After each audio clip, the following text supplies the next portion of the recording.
First off, you want to sand the car 220 grit across the board.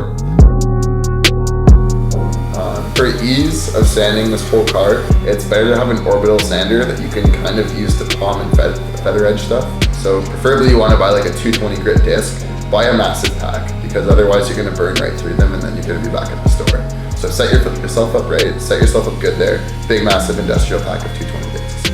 So yeah, so you're going to start with that, and then if you can feel something, an imperfection with your fingers, if you can see it with your eyes, you're going to see it in your paint. So make sure it's super spick and span. Tape. 3M, frog tape, best things to do. Otherwise what happens is if you get like a dollar store tape or one of those cheaper tapes, you're either gonna get a bunch of residue when you peel it off, or it's just gonna have kind of a sloppy line when you want it to be just a perfect clean line. That just in itself, that $10 in tape that you spend there is basically gonna make the paint either look like a quality job or a bunk job. So just spend the extra money, it's worth it.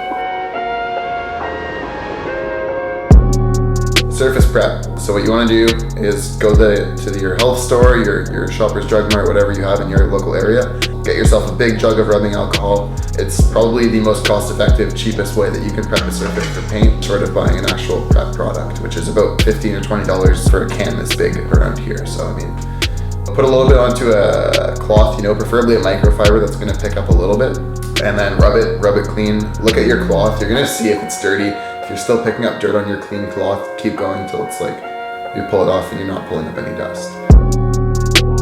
As far as the paint goes, I prefer a Rustoleum trim clad just because it's going to last. But some people go for an automotive paint. If you're in the States, you guys have such better paint access because most of your automotive paints are oil-based and way cheaper than we have it here in Canada. So, I mean, take advantage of that. You guys have the ultimate setup for spray painting cars. So just for car reference, 240SX, if you want to actually wet sand halfway through your coats, is going to take you about 18 to 20 cans.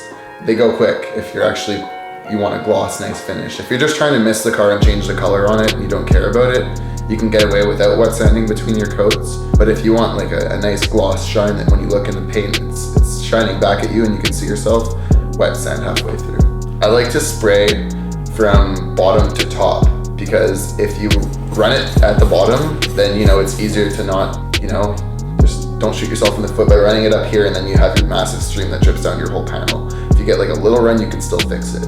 So this is your panel here. I'm basically spraying from about,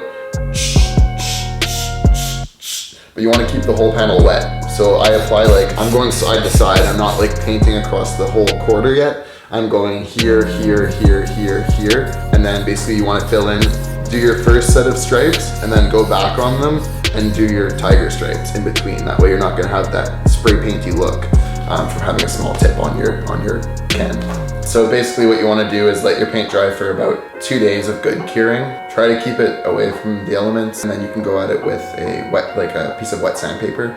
Try like a 1500 grit. If you sprayed it on properly, it shouldn't really fully be coming off, but you are trying to even out all of your spray paint, because inevitably when you're spraying your car, there's a bit of overspray that gets a little bit everywhere. If you leave that on, it just gets orange peely by the time you do your next coat. Wet sand your whole car with 1500 grit till you touch it with your hand and you feel happy, it's smooth, and then lay on your next coat. And if you dual layer it like that with a wet sand, you're gonna be able to have your tires slap it and the paint's gonna stick on it.